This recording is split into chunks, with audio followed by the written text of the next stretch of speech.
Akhil Paul, Anas Khan എന്നിവർ direct ചെയ്ത് ടൊവിനോ നായകനായിട്ടുള്ള 2025 മലയാളത്തിലെ ആദ്യ സിനിമയായിട്ടുള്ള ഐഡൻറ്റിറ്റി റിലീസായി. എങ്ങനെയാണോ നമുക്ക് നോക്കാം.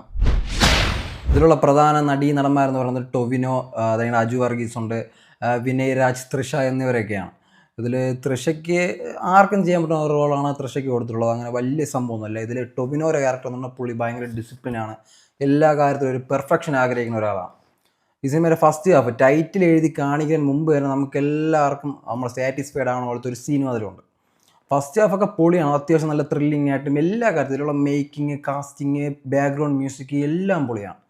ഫസ്റ്റ് ഹാഫൊക്കെ നമുക്ക് നന്നായിട്ടിരുന്ന് കണ്ടിരിക്കാം. പക്ഷേ സെക്കൻഡ് ഹാഫിൽ എവിടേക്ക് നല്ല ലാഗ് ഫീൽ ചെയ്ത് തീർന്നാൽ മതിയായിരുന്നു നമുക്ക് തോന്നും. സെക്കൻഡ് ഹാഫിൽ നമുക്ക് ഒരു കാർ ചേസിങ് സീനുണ്ട്, ഫ്ലൈറ്റിനകത്ത് വെച്ച് ക്ലൈമാക്സിൽ ഒരു ഫൈറ്റ് ഉണ്ട്.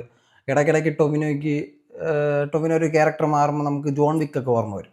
അതേപോലത്തെ സീനൊക്കെ ഉണ്ട് ഇതിൽ. സെക്കൻഡ് ഹാഫ് നല്ല ലാഗ് ഫീൽ ചെയ്തത്. നല്ല രീതിയിൽ വർക്ക് ചെയ്തിട്ടുണ്ട്. സയൻസ് പരമായിട്ട് പറഞ്ഞാണ് ഈ സിനിമ പല കാര്യങ്ങളും, ഒരു ത്രില്ലിങ് ഇൻവെസ്റ്റിഗേഷൻ സിനിമയാണല്ലോ, സയൻസ് പരമായിട്ട് പറഞ്ഞ് ഇവരെല്ലാം വ്യക്തമായിട്ട് പറയുന്നുണ്ട്. പക്ഷേ അത്യാവശ്യം ലാഗ് ഫീൽ ചെയ്യുന്നുണ്ട് എല്ലാ കാര്യത്തിലും.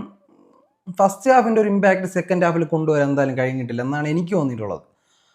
2025 അത്യാവശ്യം വിജയിക്കുമെന്ന് തോന്നുന്നു. എനിക്കറിയാം കൂടെ. നിങ്ങളൊക്കെ പോയി കണ്ട് നിങ്ങളെ കാര്യങ്ങളൊക്കെ കമൻറ്റിൽ പറയും.